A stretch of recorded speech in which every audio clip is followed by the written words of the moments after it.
हे भगवान, ये कमरे का क्या हाल बना रखा है तुमने। सारा बिस्तर फैला हुआ है, गंदे कपड़े जमीन पर पड़े हैं, जूठे बर्तन भी आंगन के बजाय कमरे में हैं। ये घर है या कोई कबाड़ खाना? ओ महारानी, तुमसे ही बात कर रही हूँ, सुनाई नहीं दे रहा क्या?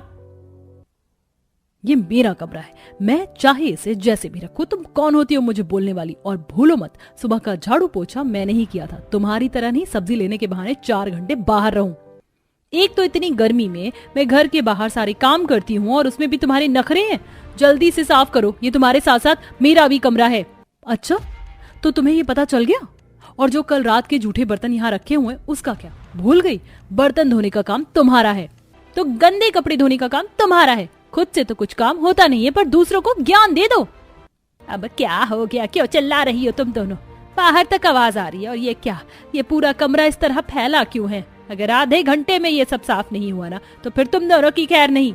लेकिन माँ जी, लेकिन कुछ नहीं, चुपचाप से उठो और सारा कमरा साफ करो। भूलो मत, ये तुम दोनों देवरानी जेठानी का ही कमरा है।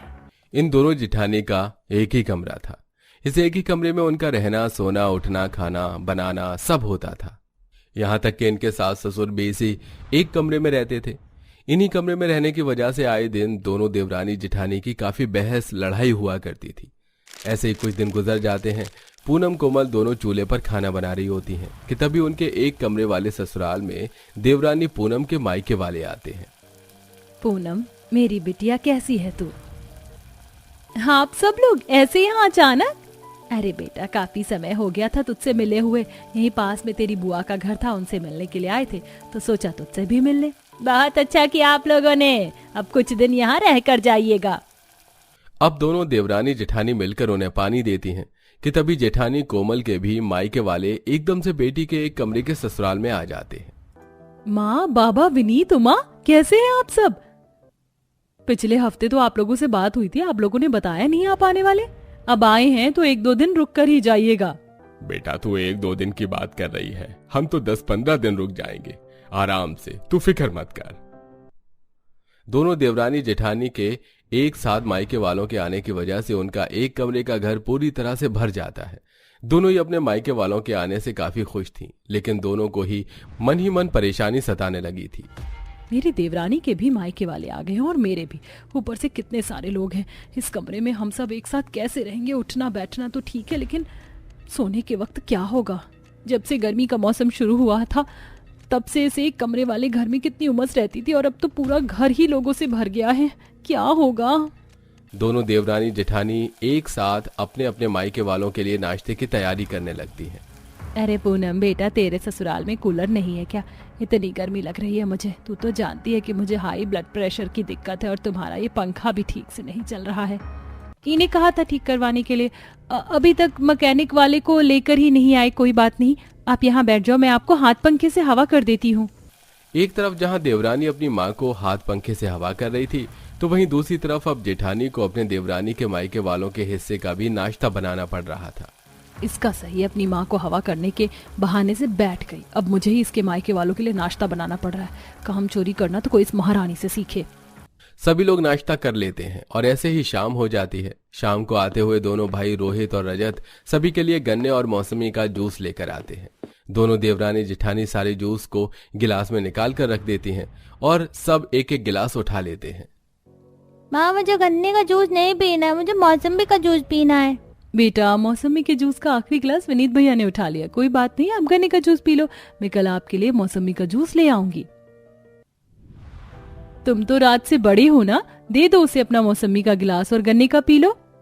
ऐसे कैसे? मेरा भाई दे दे, उसे भी गन्ने का जूस बिल्कुल पसंद नहीं है।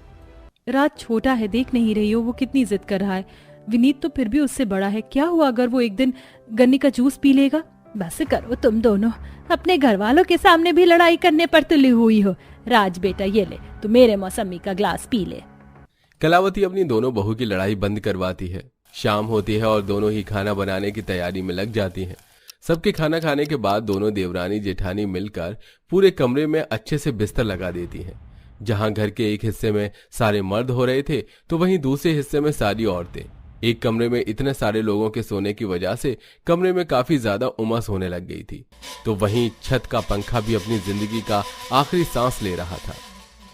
हे भगवान, क्या परेशानी है।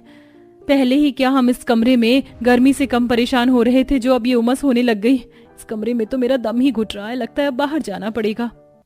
पूनम जैसे ही उठने लगती है कि तभी नींद में कोमल की माँ अपना हाथ पूनम के चेहरे पर मार देती है। इतना जोरदार चांटा खाकर पूनम तो उठ ही नहीं पाती। इनका हाथ तो 2.5 किलो से भी ज्यादा का था, क्या चाटा मारा है, मेरा तो जबड़ा ही हिल गया।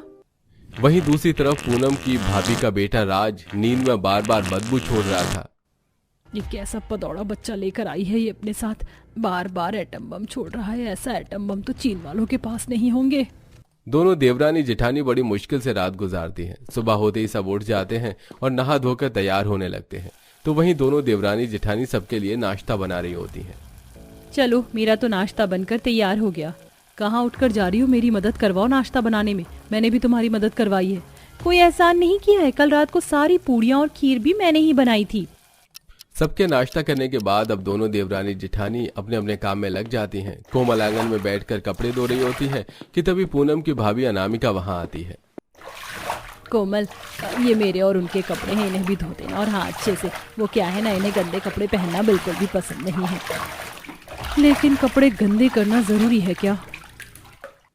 सुबह से बैल की तरह पड़े हुए हैं। ये नहीं कि थोड़ा बिस्तर ही समेट दो। बैल भी थोड़ा बहुत हिल लेता है, लेकिन ये लोग तो बैल से भी गए गुजरे हैं। दोनों देवरानी जेठानी अपने अपने मायके वालों को संभालते हुए काफी थक चुके थे। पूरा दिन उनके लिए खाना बनाना, कपड़े धोना, सफाई करना, बर्तन धोना, सब कुछ इन दोनों को ही करना पड़ रहा था। तो वहीं एक एक कमरे में इतने जनों का एक साथ रहना इन दोनों को बिल्कुल भी पसंद नहीं आ रहा था। तुम्हारे मायके वाले क्या हपसी हैं? 2 चीज को खाने के लिए 10 प्लेट निकाल देते हैं। अरे तुम्हारे मायके वाले जो रात में गंदी गंदी बदबू छोड़कर गाय भैंस की तरह पैर फैलाकर पड़ते हैं, उसका क्या? ऐसे कई दिन गुजर जाते हैं। दोनों बहू के मायके वालों को उनके एक कमरे के ससुराल में रहते हुए तकरीबन 10 से 12 दिन हो चुके थे, लेकिन कोई भी जाने का नाम नहीं ले रहा था। आज भी कमरे की सफाई करते हुए दोनों देवरानी जेठानी एक दूसरे से बहस करना शुरू कर देती हैं। मैं यहाँ झाड़ू लगा रही हूँ और तुमने अभी तक बिस्तर ही नहीं उठाया। घर को कबाड़ खाना बना कर रख दिया है। अरे कुत्ता भी अपनी जगह साफ करके बैठता है, तुम तो कुत्ते से भी गई गुजरी हो। तुम्हारी इतनी हिम्मत कि तुमने मुझे कुत्ता बोला। कुत्ता नहीं बोला है, कुत्ते से भी गई गुजरी बोला, वो भी तुमसे ज्यादा साफ सुथरा रहता है।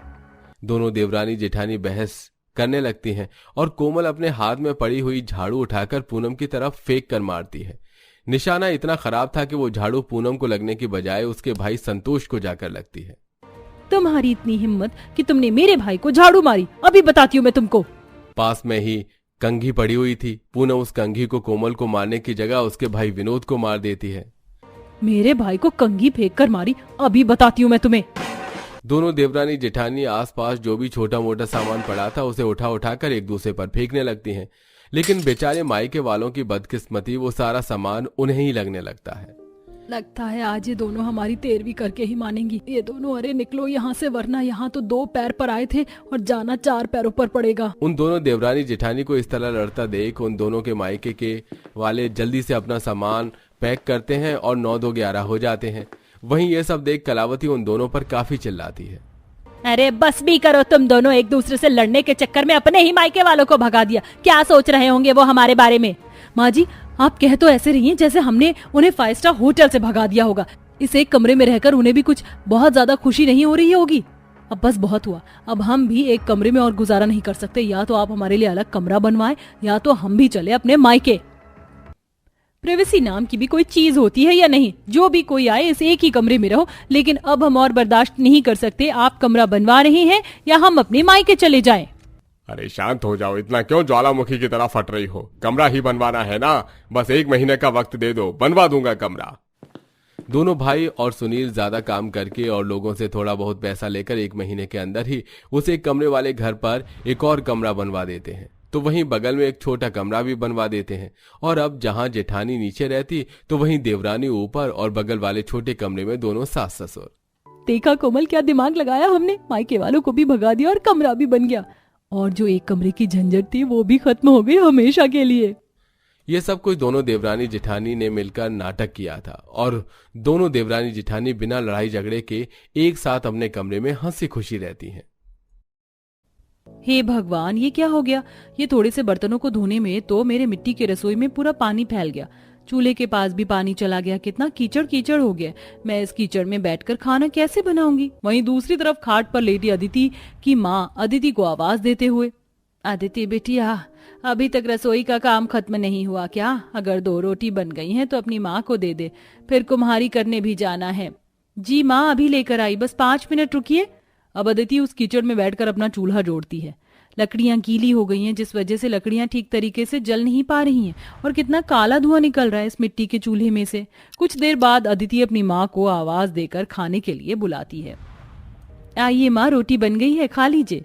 अदिति मिट्टी की रसोई में अपनी माँ को बिठाकर मिट्टी की प्लेट में रोटी, सब्जी और प्याले में पानी निकाल कर देती है। मालती जैसे ही एक टुकड़ा खाने का खाती है कि तभी मिट्टी की रसोई से मिट्टी झड़ते हुए उसके खाने में गिर जाती है। ये राम, ये मिट्टी भी मेरी थाली में अभी ही गिरनी थी। अभी तो बस खाने का एक निवाला मुंह में लिया ही था कि मेरा सारा खाना खराब हो गया। रुकिए माँ, मैं अभी आपको दोबारा खाना निकाल कर देती हूँ। नहीं, रहने दे, मैं जानती हूँ कि अब तू मुझे अपने हिस्से का खाना दे रही है। तू खा ले बेटी, मैं अब शाम को ही खाऊंगी। मालती की आर्थिक स्थिति बहुत खराब थी। वो एक कमरे के घर में रहती थी जहाँ एक छोटे से कोने में उसने अपनी मिट्टी की रसोई बना रखी थी, जिसमें मिट्टी के कुछ बर्तन भी थे। मालती कुम्हार थी और बर्तनों को बेचकर ही अपनी बेटी का पेट पालती थी। ऐसे ही एक दिन अदिति अपनी मिट्टी की रसोई में काम कर रही थी, तभी गीता और मीरा अदिति से मिलने वहां पहुंचती हैं। अरे बाप रे, अदिति इस छोटे से रसोई में कैसे खाना बना रही है? ऊपर से तेरी रसोई भी मिट्टी की है, कितना डस्ट हो रहा है यहाँ पर। अरे तुम दोनों यहाँ पर क्यों आई? तुम चलो बाहर खाट पर बैठो, मैं चाय पानी लेकर आती हूँ। अदिति सभी को मिट्टी की प्याली में पानी देती है। गीता और मीरा पानी को पीते ही पानी को मुंह से उगल देती है। ओह गॉड अदिति, तूने हमें ये मिट्टी के ग्लास में क्यों पानी दिया है? पानी के साथ साथ मिट्टी भी हमारे गले में जा रहा है। तेरे घर में कोई नॉर्मल बर्तन नहीं है क्या? नॉर्मल बर्तन कहाँ से आएगा इसके घर में, जब इसकी रसोई ही मिट्टी की है। सॉरी यार, मेरी रसोई मिट्टी की है और माँ कुम्हार है, तो मिट्टी के रसोई के बर्तन भी सारे मिट्टी के ही हैं। ये ले, फिर पकड़ अपना पानी, मुझे नहीं पीना इस मिट्टी के ग्लास में पानी, और मैं जा रही हूँ। अदिति की दोस्तों का ऐसे चले जाना अदिति को बहुत खराब लगता है। तभी उसे रात वह उदास होती हुई अपनी माँ से कहती है, माँ कब तक हमें इस मिट्टी की रसोई में गुजारा करना पड़ेगा? खाना बनाती हूँ तो मिट्टी की रसोई झड़कर खाने में गिरने लगती है, बर्तन धोती हूँ तो सारा पानी मिट्टी की रसोई में फैल जाता है और पूरी रसोई कीचड़ कीचड़ हो जाती है। और आज तो मेरी सहेलियां भी आई और मेरी बेइज्जती करके चली गई। माँ मैं जानती हूँ अदिति बिटिया कि तुझे बहुत दिक्कत होती है मिट्टी की रसोई में, लेकिन क्या करूँ, ये हालत मुझे तेरे लिए कुछ करने ही नहीं देती। छोड़िए माँ, आप निराश मत होइए। ऐसे ही कई दिन गुजरते हैं और एक दिन अदिति मिट्टी के मटके में पानी भरकर घर आ रही होती है कि तभी उसकी नजर रास्ते पर गिरे एक बेहोश लड़के पर पड़ जाती है। ये कौन बेहोश गिरा हुआ है? इसकी शक्ल तो आज से पहले कभी गांव में नहीं देखी। एक काम करती हूँ, मटके का ठंडा ठंडा पानी इनके मुंह पर मारती हूँ, तभी इन्हें होश आएगा। अदिति अपने दोनों हाथों से मटके में से पानी निकाल कर उस लड़के के मुंह पर मारती है। पानी की छींटे पड़ते ही वो लड़का उठकर खड़ा हो जाता है। आप ठीक तो है ना? जी शुक्रिया, अच्छा हुआ आप सही वक्त पर यहाँ आ गई और मुझे मेरी बेहोशी हालत में संभाल लिया। अगर आप सही समय पर यहाँ नहीं आती तो इस सुनसान रास्ते में मेरे साथ कोई हादसा भी हो सकता था। मोहन अदिति को धन्यवाद करता हुआ वहां से अपने घर लौट जाता है और घर आते ही वह सबसे पहले अपनी माँ से उस लड़की की चर्चा करता है। मोहन को अदिति पहली नजर में ही पसंद आ जाती है और वो इस बात का खुलासा अपनी माँ से बेझिझक कर देता है, जिसके बाद संध्या भी अपने बेटे का रिश्ता लेकर उस गरीब परिवार जाती है। अरे आप, क्या हुआ, कोई बात है क्या? हाँ बेटी, बात तो है, और वो बात यह है कि तूने जो पानी मेरे बेटे को पिलाया उसने तो उस पानी को अमृत ही मान लिया और तुझे पसंद भी करने लगा। और ये मेरा इकलौता बेटा है, इसलिए इसकी खुशी के लिए मैं यहाँ मोहन का रिश्ता लेकर आई हूँ। अरे आइए ना अंदर आइए आप लोग। मालती सबको घर के अंदर लाती है और खाट पर बिठाती है। खाट के सामने ही अदिति अपनी मिट्टी की रसोई में सबके लिए चाय बनाती है। कुछ देर बाद अदिति मिट्टी के प्याले में सबके लिए चाय लेकर आती है। अदिति, चाय तो बहुत अच्छी बनी है। कुछ देर बाद संध्या शादी की बात फिक्स करके वहां से चली जाती है। माँ, मुझे तो बिल्कुल भी यकीन नहीं हो रहा कि अमीर लोग हमारे मिट्टी के रसोई को देखकर और मिट्टी के प्याले में चाय पीकर इतने खुश कैसे थे। बाकी सब तो हमारी मिट्टी की रसोई और बर्तन को देखकर घृणा करते हैं। तुम्हारे बर्तन गंदे हैं, तुम्हारी मिट्टी की रसोई साफ नहीं होती और तरह तरह की बातें करते, लेकिन इन लोगों ने तो ऐसा कुछ भी नहीं किया। शायद ये लोग भगवान के भेजे हुए फरिश्ते हैं, इसीलिए हमारे हर चीज को स्वीकार कर लिया। अब मालती अपनी बेटी अदिति की पूरी विधि विधान के साथ शादी करवा देती है। आओ बहू, घर के अंदर आओ। अगले दिन सुबह अदिति अपनी सासू माँ के पास आती है। माँ जी, आज मेरी पहली रसोई है तो खाने में क्या बना दूं? बहू, तुझे जो पसंद है तू वो बना ले। अदिति अपनी सास की बात सुनकर रसोई की तरफ आती है और अपने आलीशान रसोई को देखकर अदिति की आंखें फटी की फटी रह जाती हैं। बाप रे, कितना आलीशान रसोई है मेरे ससुराल में। और तो और यहाँ पर सारे बर्तन कितने सुंदर सुंदर डिजाइन के हैं, और यहाँ तो चूल्हा भी नहीं, ऑटोमेटिक गैस है। रसोई तो पूरी ऑटोमेटिक है और मुझे तो इस तरह की रसोई इस्तेमाल करनी ही नहीं आती है। अदिति दुविधा में खड़ी होती है कि तभी वहां पर कोमल आती है। क्या हुआ भाभी, परेशान लग रही हो? वो ननद जी शुरू से ही मिट्टी की रसोई में ही खाना बनाया है, तो अभी ये सब नया नया है मेरे लिए और मुझे कुछ भी इस्तेमाल करना नहीं आता, इसलिए आलीशान रसोई में। कोई बात नहीं, मैं हूं ना। कोमल अपनी भाभी को आलीशान रसोई में कई तरह के सामान को इस्तेमाल करना सिखाती है, जिसके बाद अदिति अपनी पहली रसोई का खाना बनाकर सबको डाइनिंग टेबल पर परोसती है। अरे वाह अदिति, चाय के साथ साथ तुम खाना भी बहुत लजीज बनाती हो। हाँ बहू, खाना तो बहुत स्वादिष्ट बना है। थैंक यू पापा जी और मोहन जी। अदिति अपने आलीशान रसोई में अब बहुत खुश रहती है। वहीं दूसरी तरफ उसकी माँ मिट्टी की रसोई में खाना बनाते हुए। पता नहीं अदिति कैसे इस मिट्टी की रसोई में खाना बनाती थी, मुझसे तो कुछ भी संभाला नहीं जा रहा मिट्टी की रसोई में। ऊपर से इतनी गर्मी लग रही है चूल्हे के पास। लेकिन भगवान का शुक्र है कि मेरी बेटी की शादी एक अच्छे घर में हो गई, जहाँ उसे एक आलीशान रसोई मिली होगी। मालती अपनी बेटी के लिए बहुत खुश थी। वहीं दूसरी तरफ अदिति के ससुराल में। बहू एक काम करो, चटनी खाने का बड़ा मन कर रहा है, तो 2-3 तरह की चटनियां बना लो। हाँ पिताजी, मैं बना देती हूँ, बस आप मुझे बता दीजिए कि सिलबट्टा कहाँ रखा है, फिर फटाफट मैं चटनी पीस कर तैयार कर दूंगी। क्या भाभी, आप सिलबट्टे पर चटनी पीसोगी? लेकिन हमारे घर में मसाला पीसने वाली मिक्सी है। अच्छा मिक्सी, ठीक है, चलिए मैं आपको बताती हूँ। अब धीरे धीरे अदिति अपने आलीशान रसोई में सभी चीजों को इस्तेमाल करना सीख जाती है। तभी एक दिन गर्मी में अदिति अपने आलीशान रसोई में खाना बना रही थी कि तभी वहां कोमल आती है और एसी को रिमोट से ऑन करते हुए कहती है, अरे भाभी, आप इतनी गर्मी में खाना क्यों बना रही हैं जब रसोई में एसी लगा हुआ है? अच्छा, एसी भी है क्या? वो मेरा ध्यान नहीं गया, आदत नहीं है ना कभी एसी में खाना बनाने की। कोमल एसी को ऑन करके वहां से चली जाती है और अदिति अपनी आलीशान रसोई में ठंडी ठंडी हवाओं में खाना बना रही होती है कि तभी वहां अपनी माँ को याद करते हुए खुद से कहती है, हे भगवान, मुझे तो तूने ये आलीशान रसोई दे दिया जहां मैं एसी की ठंडी हवा में खाना बना रही हूँ, लेकिन मेरी माँ का क्या? वो तो आज भी उस मिट्टी की रसोई में गर्मी में परेशान होते हुए खाना बना रही होगी। काश आलीशान रसोई का सुख मेरी माँ भी भोग पाती। खुद से बातें करते हुए सभी काम को खत्म करके अदिति अपने कमरे में आराम करने जाती है। क्या हुआ अदिति, उदास लग रही हो? बोलो ना अदिति, चुप क्यों हो? मोहन के कई बार कहने पर भी अदिति उसकी बातों का जवाब नहीं देती। मेरी इतना पूछने पर भी अदिति तुमने मुझे कुछ नहीं बताया, लेकिन मैं जानता हूँ कि तुम अपनी माँ को याद करके बहुत परेशान हो, क्योंकि उस वक्त जब तुम रसोई में खुद से बातें कर रही थी तो मैंने तुम्हारी सारी बातें सुन ली थी और मैंने ये फैसला लिया था कि मैं कल ही तुम्हारी माँ के लिए एक आलीशान घर लूंगा जिसमें एक आलीशान रसोई भी होगी। आपने मेरी सारी बातें सुन ली। आप बहुत अच्छे इंसान हैं जो आपने मेरी माँ के लिए इतना सोचा। मुझे तो लगा था कि जब मैं आपसे ये सारी चीज बताऊंगी तो आपको ये बात जरा भी पसंद नहीं आएगी। अब अगले ही दिन अदिति अपने पति के साथ मिलकर अपनी माँ को एक आलीशान घर खरीद कर देती है जिसमें एक आलीशान रसोई होती है। माँ, अब तो ठीक है ना ये रसोई आपके लिए? हाँ बेटी, ये आलीशान रसोई बहुत अच्छी है। मालती भी मिट्टी की रसोई छोड़ आलीशान रसोई का सुख भोगने लगती है।